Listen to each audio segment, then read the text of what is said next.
សួស្តីអ្នកទាំងអស់គ្នាឥឡូវនេះខ្ញុំមកនិយាយបន្តពីកន្លែងវីដេអូមុនដែលខ្ញុំនិយាយអំពីការ design form login និង form sign up ឥឡូវខ្ញុំមកនិយាយអំពីការ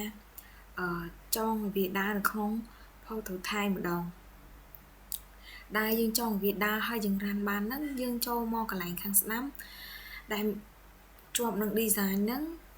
យើងយកពាក្យថា proto Thai ពេលយើងយកពាក្យ proto Thai ហើយយើងអាច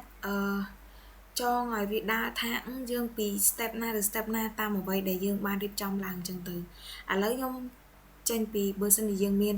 account ហើយយើងអាចពេលយើងចូល email ហើយនឹង password ទៅវាចូលមកកន្លែងhome page មួយដែលយើង log in បានអញ្ចឹងទៅហើយបើសិនជាយើងអត់មាន account ទេយើងបើយើងអត់មាន account ទេយើងចុចកន្លែង sign up ខាងក្រោមនោះទៅយើងវានឹងចូល page មួយដើម្បីបង្កើតaccount ថ្មីមួយទៀតអីចឹងទៅហើយដល់ពេលយើងបង្កើត account ហើយយើងបញ្ចូល email password ហើយ new password យើង create account ហើយយើងចុចប៊ូតុង sign up នោះវានឹងលោតចូលទៅក្នុង home page មួយទៀតhome page ថ្មីដូចយើងមាន account log in ចឹងដែរទៅហើយដល់ពេលឥឡូវខ្ញុំបានចងវាហើយឥឡូវខ្ញុំរ៉ានឲ្យអ្នកទាំងអស់គ្នាមើល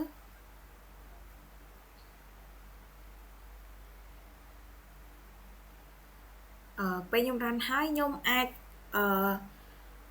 ចុចទៅលើប៊ូតុងដែលខ្ញុំបានចងវិញបានបើសិនខ្ញុំចុច log in ទៅវានឹងចូល home page តែដោយសារខ្ញុំអត់បានធ្វើប៊ូតុង back អញ្ចឹងខ្ញុំអាចប្រើ key ជំនួសដោយការប៊ូតុង back បានបើសិនយើងចុច sign up វានឹង alert ចូលនៅក្នុងប៊ូតុង sign up ឬក៏ page sign up ហ្នឹងទៅហើយដល់ពេលយើង sign up បញ្ចូល email បញ្ចូល password បញ្ចូល new password ហើយយើងចុច sign up វានឹងចូលទៅក្នុង home page ដែលខ្ញុំបានចងប្រាប់នៅខាងដើមវីដេអូមកអញ្ចឹងដែលនេះគឺជាដើមវីដេអូដែលខ្ញុំបានប្រាប់ពីការចងឲ្យវាដើរ